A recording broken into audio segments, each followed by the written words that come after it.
সমস্যাটা আসবে আওয়ামী লীগের রাজনীতিতে এবং সেটি আলটিমেটলি শুরু হয়ে গিয়েছে এবং এতটা মানে নিয়ন্ত্রণহীন অবস্থায় চলছে যেটা আওয়ামী লীগের আমি বলতে গেলে দুর্ভাগ্য।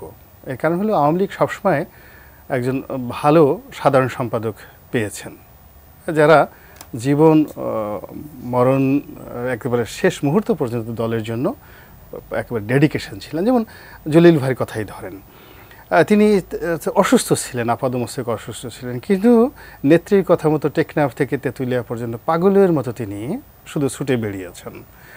সৈয়দ আশরাফ সাহেব অত ছুটে বেড়াননি, কিন্তু দেখা গেল যে একজন ভালো মানুষ হিসেবে, সৎ মানুষ হিসেবে, সজ্জন হিসেবে ঠিক আওয়ামী লীগের যে আদর্শ, যে রাজনীতি করে, সেই রাজনীতির সঙ্গে যে নীতিকথার সঙ্গে সৈয়দ আশরাফের যে ক্যারেক্টারিস্টিক সেটা যায়।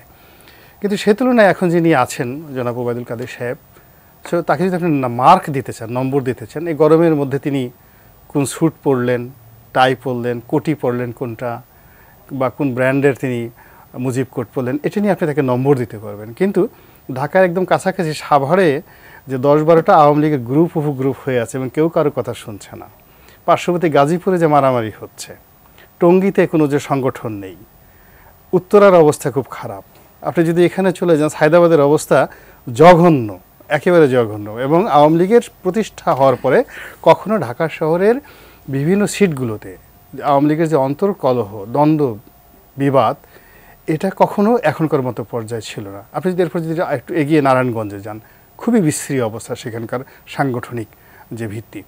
এরপর ওনার নিজের এলাকা যদি যান, আপনি কুমিল্লা থেকে শুরু করেন, কুমিল্লা, ফেনী, নোয়াখালী এই এলাকাতে যান, তারপর চট্টগ্রাম পর্যন্ত যান, তছনছ।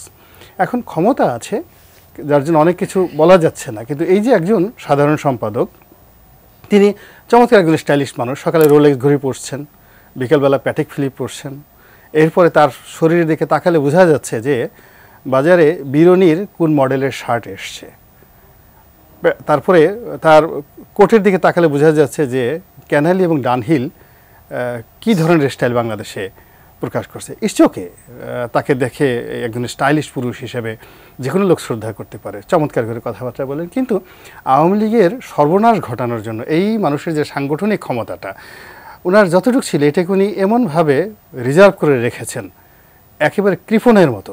একটু উনি দলের জন্য, দলের সংগঠনের জন্য, সরকারের জন্য ওনার এই সাংগঠনিক ক্ষমতাটা বের করেননি।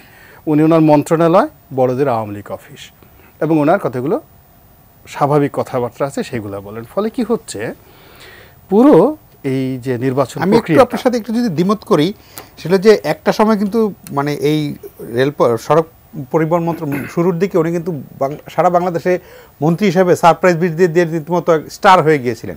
এখন হয়তো শারীরিক কারণে আগের মতো অত দৌড়ঝাঁপ করতে পারেন না হয়তো।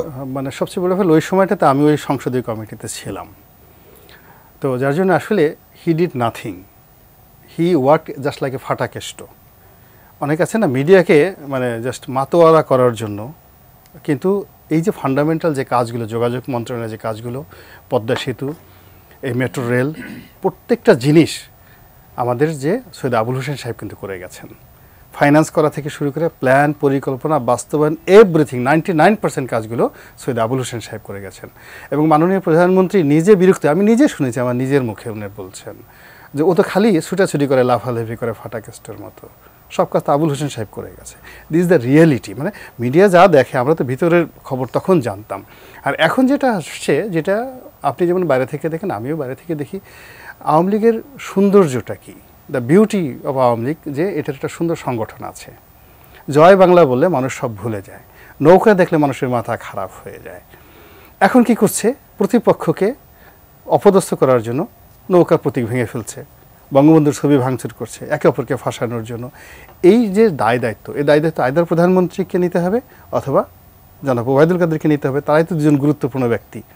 এখন মাননীয় প্রধানমন্ত্রী দেশ চালান, তাকে দায়িত্ব দিয়েছেন, তো সেই ক্ষেত্রে তিনি এই তার দায়িত্বটা এই যে কী পরিমাণ পালন করেছেন তা কিন্তু এই মুহূর্তে তিনি এই যে যদি সাহস করে, তার এই সাহসকে হেলিকপ্টারে করে 5-6টা উপজেলা বা নির্বাচনী কেন্দ্রে গিয়ে একটু দুই পক্ষকে একত্রে বসানোর চেষ্টা উনি করতে পারতেন, তাহলে বোঝা যেত যে আসলে তিনি কতটুকু কাজ করেছেন এবং দল কতটা ক্ষতিগ্রস্ত অবস্থার মধ্যে আছে।